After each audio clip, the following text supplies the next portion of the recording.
50,000 horsepower drives this magnificent Qantas jumbo jet, carrying more than 400 people for work, pleasure, business, people involved in living. 1 horsepower, 1 woman power, a Salvation Army officer nurse in the jungle of Indonesia. One of 3 remarkable women called by God to leave their own countries to serve others. From England, Cynthia White. New Zealand, Winsome Ferguson. From Sweden, Ivor Rosengren. All involved in living, their driving power, the love of God, compassion in action. The Salvation Army began in the island of Indonesia in 1894, and names jumped from the past. Willie, Woodward, Collis, Lee. Young men and women still consider and accept God's call to go and serve.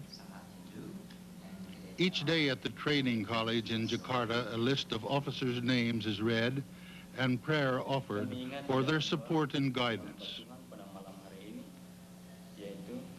Brigadir R. Hasley, Kapten dan Nyonya Ofnian, Kapten dan Nyonya Dio, Kapten dan Nyonya Supit, Kapten dan Nyonya E. Sango, Kapten M. Yatu, Letnan dan Nyonya Pake, Letnan dan Nyonya Taringolu. Mari kami berdoa bersama-sama. Ya Tuhan, for those serving in lonely, isolated centers, it is of tremendous comfort and support to know that people are praying specifically for them, that others care and are seeking God's support and help. Memelihara akan kehidupan mereka. Biarlah berkat Tuhan dianugerahkan di dalam kehidupan mereka melalui usaha mereka ini, agar melalui ini pula dapat membawa banyak berkat dihantar lebih hari. This 4-wheel drive ambulance is the only form of official transport linking the 5 outlying clinics with the medical center in Palu, central Sulawesi. It can only be used in the dry. In the wet, mountain ponies are used, or they walk along rough, treacherous jungle trails.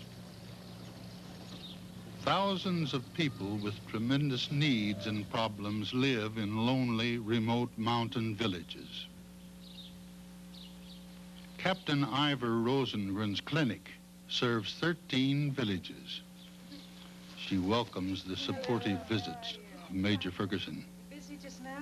Quite busy, Yeah. yes. How many Setting patients? up a patient. Oh, yeah. Big clinic today? Yes, quite. Good girl. She's very sleepy. Hey, How are you, sweetheart? She's sleepy, Cassie. Yeah. And what do you got planned for tomorrow? Tomorrow, clinic at Camarora. How many patients do you think we'll I have? heard this afternoon they have already 200. The cry for help from underprivileged countries cannot be disregarded. General Arnold Brown has said, the stark, discomforting fact is the cry is getting louder. The forsaken are multiplying. The tragedy is so many refuse to hear the cry. It falls on deaf ears. The whole hillside near the Salvation Army Hall was alive with people, hundreds of them, all waiting for help. We quickly set up a clinic outside the Salvation Army Hall, and we began to do our own work. Camarora is a new, large resettlement. They have only been there for a couple of months. Their nursing care, they have nowhere to go for if they need help. We felt that we need to go and help them. It was not easy because many of these people speak in their own dialect and do not yet understand fully the Indonesian language, but all came with their needs. I often think, how can I show the love of Christ to these people? I am not a preacher. The language makes it not possible to teach everyone, but the only way in which I really feel I can show the love of Christ is through working with the people who are sick, people who come to have their babies with us, and caring for the little children. I hope that the love of Christ is shown through the service I can give to these people. The basic medical treatment we take for granted is life-saving in this situation. Desperately needed vitamins A, B, and C, penicillin, antibiotics, save lives. But unfortunately, because of the cost, these are rationed. This is a defensive medical program rather than a curative or preventive one.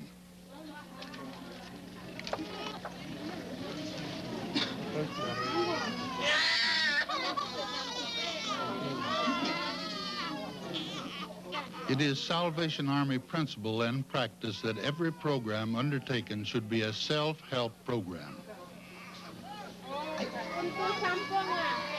Locals are given practical training so that they can take over the care of their own people. One day, these Indonesian nurses will be able to take full responsibility for this ever-expanding medical program. Already a number of small outpost clinics in very isolated mountainous areas are being run by Salvation Army taught nurses.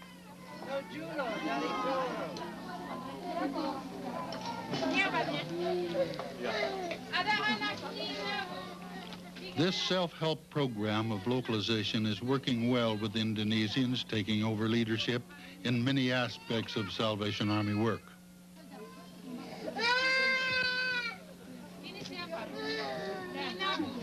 To be a missionary officer is sort of all my dreams coming true. This is what I thought missionary work would be. The people enrolled there were nearly 500. We saw around 300 patients, and they had mainly malaria, malnutrition, anemic. They were with the malaria, of course, and children with coughs and fever. Working from 9 in the morning till 10 that night, the nurses arrive home at 1 a.m. after walking through rain, floods, passing snakes and wild pigs. When we talk about being tired, I don't think I'm anything but tired.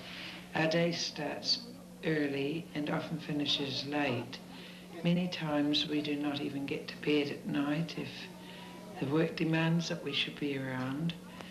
But this tiredness also brings with it a sense of satisfaction that someone has been able to be helped. And often, when we feel most tired, it's like we get extra strength from some unseen source that helps us to keep on going. These 500 people came seeking help and bringing what they could as token payments for treatment and medicines. 1 small chicken, 1 egg, a few potatoes, 2 heads of corn, a pumpkin, some carrots, a small bunch of bananas. They gave what they could, greatly appreciative of what was being done for them in the name of Jesus Christ. And Jesus went forth and saw a great multitude and was moved with compassion toward them, and he healed their sick.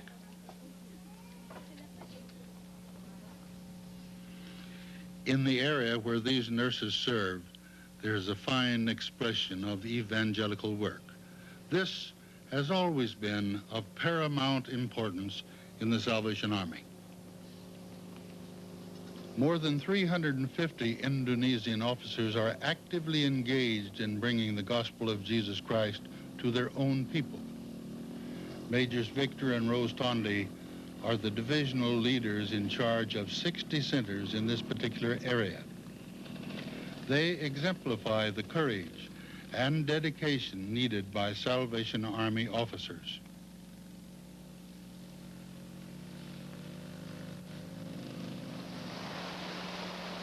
Transport is by motorbike public BMO, small motor trucks, boat, ox cart, or just walking.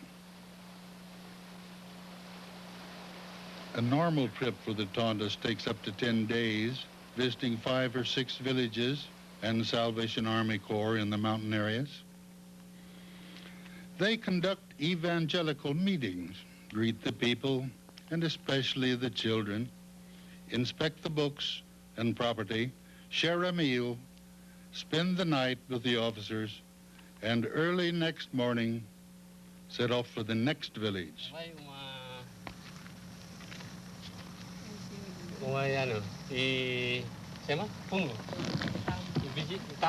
At the present time, many mountain families are living below subsistence level in very primitive conditions.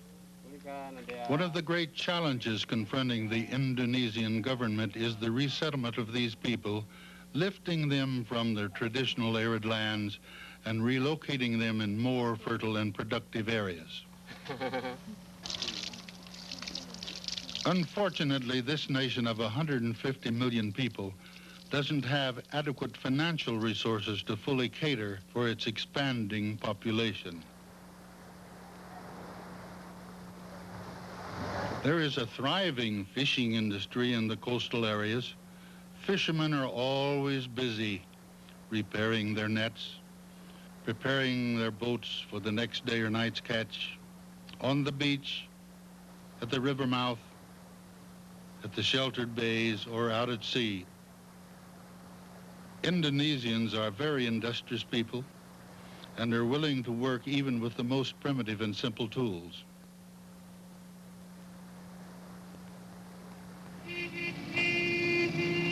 Palu is typical of many business centers in Indonesia, bustling with all forms of transport from horse-drawn carriages, cars, motorbikes, to an endless array of trucks and other vehicles.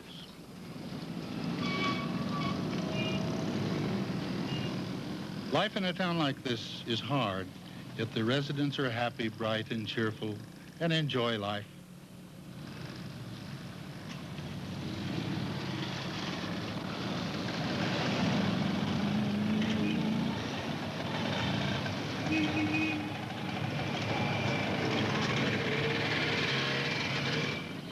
A virile Salvation Army Corps operates here in Palu, identifying with people in the community. It is also the divisional center, the educational headquarters, and the medical work base. Major Ferguson, who has a center of activity here at the clinic and hospital, is in charge of all medical work in central Sulawesi. These bandages and medical supplies were generously donated by Johnson & Johnson of Australia. Bandages had been unprocurable at one of the clinics, so the nurses hand-knitted a supply of homemade ones.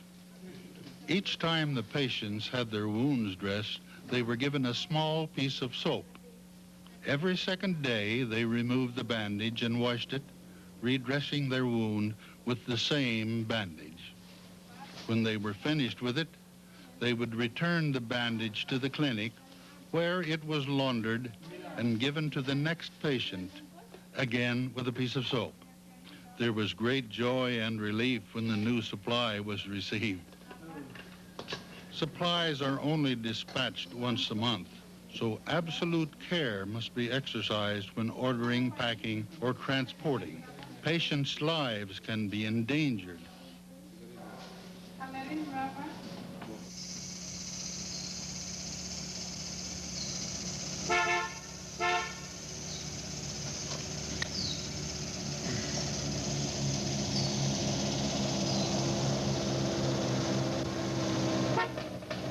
Tremendous distances are traveled by these dedicated nurses over treacherous surfaces. Only the skill of the driver can keep the heavy vehicle on the mountain road and trails. Cliff faces give way, landslides occur, with the trail covered by hundreds of tons of rock and soil. Yet, the nurses take their lives into their own hands. They have a quiet confidence, trusting themselves into the hands of an ever-present, protecting God. Sometimes the shortest distance can take the longest time. A trip from Kulawe to Gimpu over an indescribable trail is only 24 kilometers, yet it takes more than 4 hours in the ambulance. For a nurse traveling the same road on horseback and conducting roadside clinics, the journey can take 10 days. Gimpu is one of the remote areas where Major Ferguson conducted pioneer work.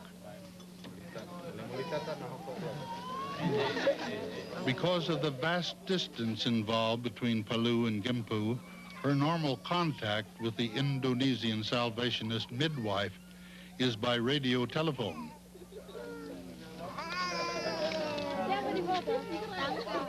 Many mountain people find it almost impossible to come to Captain Cynthia White's clinic, and delay can cost them their lives. We had a child brought in to us on last Friday. The child came in, he'd already been sick at home for 2 weeks. And unfortunately, by the time they brought him into us, he was in a very bad state. We did what we could, but unfortunately, there was nothing we could do except pray about it. Anyway, this morning, the child died. We were all very upset, but we just couldn't do anything about it. We just had to leave it with the Lord. There are times when things like this happen that I wonder, really and truly, are we doing any good in this area? And the number of patients that die, not particularly in the hospital, but the ones that we hear about that die in the villages, we think, is it worth what we're doing? Are we getting anywhere at all? But then if we didn't start and do something, and everybody else had the same attitude, there would be no improvement, and the world would just stay as it is. I know that sometimes I find it quite lonely, especially lonely for my own culture, lonely for someone who understands my sense of humor. But I know for sure that there are many people that are praying for me in my own home corps, and this helps me because I know that for sure I'm brought before the Lord in prayer by my friends. And I think this helps and encourages me, and I know that they are upholding me, even if I don't have time myself to pray. Dr. John, over. The introduction of the two-way radio network between Palu and the 5 remote clinics has been a lifesaver. The base station opens at 5 a.m. and stays on the air till 9 p.m. 7 days a week. Each clinic makes voice contact 3 times a day. Okay, ditulis kalau pasien sudah pulang, operasi ditunda hari. In emergencies, the nurses only have to open their radio key, and expert help and advice is available. For a difficult pregnancy, an accident on the trail, or when the doctor is urgently needed. God bless, over.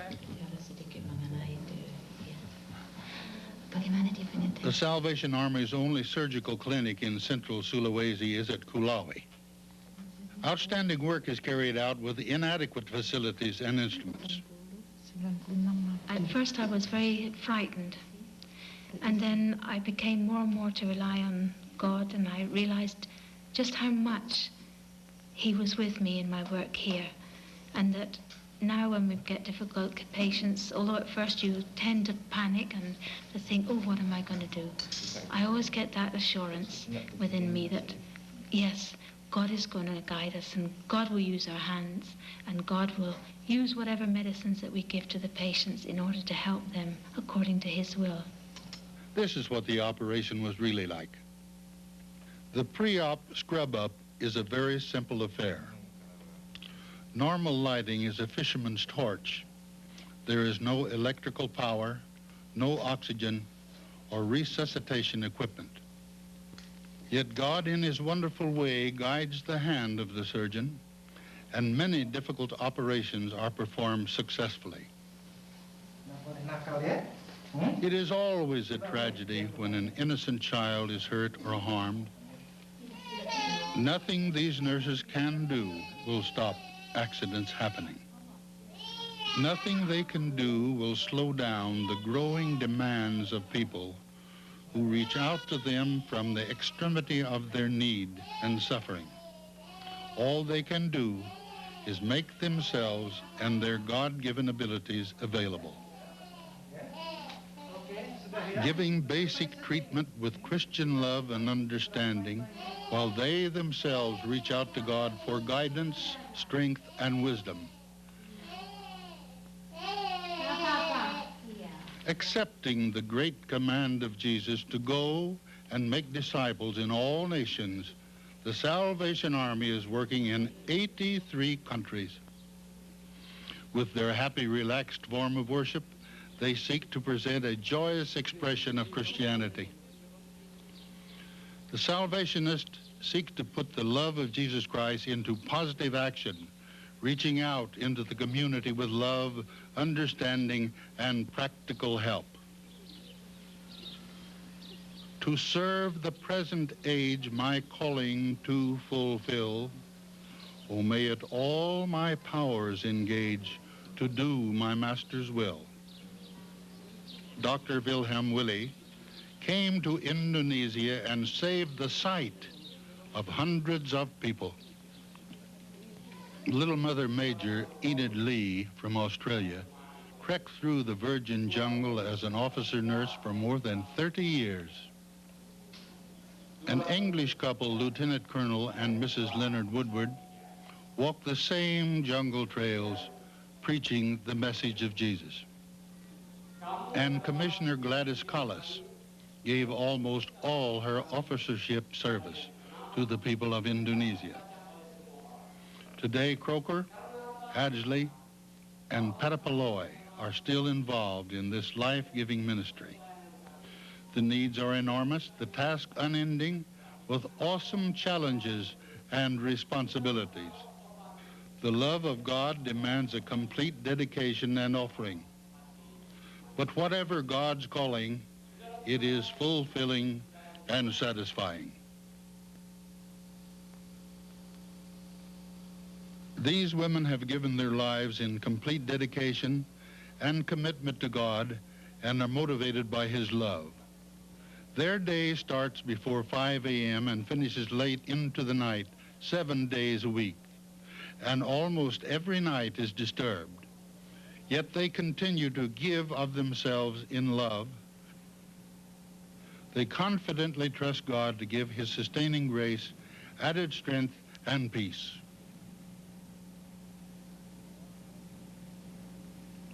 There are many Ivor Rosengrens, Cynthia Whites, and Winston Fergusons endeavoring to meet men and women at the level of their deepest need. They are all conscious of God's calling and inner power that says, "Go in my strength and serve."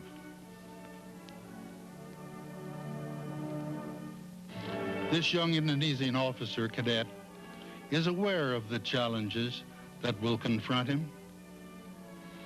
He has willingly accepted God's call to faithfully give himself for his people. Prayer support will undergird him, and he will serve for the love of God with compassion in action.